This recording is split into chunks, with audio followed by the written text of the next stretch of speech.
Bir tomchi yaxshilik bir umrga teng najot. Ismoil oddiy inson edi. Na katta gunohlarga botgan, na katta savoblar orttirishga shoshilardi. O'zicha ko'p aytardi. Men yomon odam emasman-ku. Shuni o'zi yetarli. Bir kuni u jazirama issiqda quyosh ufqqa og'ib borayotgan paytda uyiga qaytayotgandi.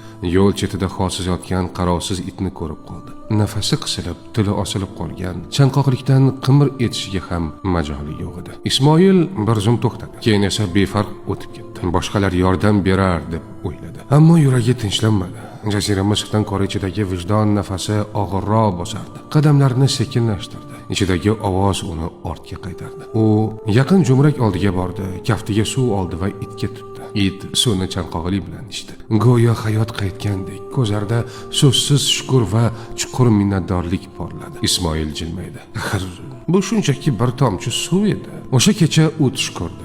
U chuqur jarlik yoqasida turardi. Qarshisida tarozi. Bir pallada gunohlari, ikkinchi pallada amallari. Gunohlar pallasining og'irligi tobora bosib borardi. Umidsizlik yuragini siqdi. Shu payt yaxshiliklar pallasiga bir tomchi suv tushdi va tarozi asta-sekin yaxshilik tomon og'di. Ismoil cho'chib uyg'ondi. Yuragi qattiq urardi. Agar o'sha kuni befarq o'tib ketganimda-chi? Shunda u bir haqiqatni anglab yetdi. Insonni qutqaradigan narsa doimo katta ish emas, balki ixlos bilan qilingan kichik yaxshilik bo'lar ekan. O'shandan beri Ismoil yaxshilikni kichik yoki katta deb o'lchamay qo'ydi. Chunki u bilar edi, har bir xayrli amal Allohga tomon tashlangan qadamdir. Hikmat shuki, kichik deb o'ylagan amaling balki sening najotingdir. Bir tomchi suv, bir tabassum, bir yordam. Kim biladi? Balki aynan shu amal seni jannatga yaqinlashtirar. Alloh bizni yaxshilik yonidan befarq o'tmaydigan ixlosli bandalaridan qilsin.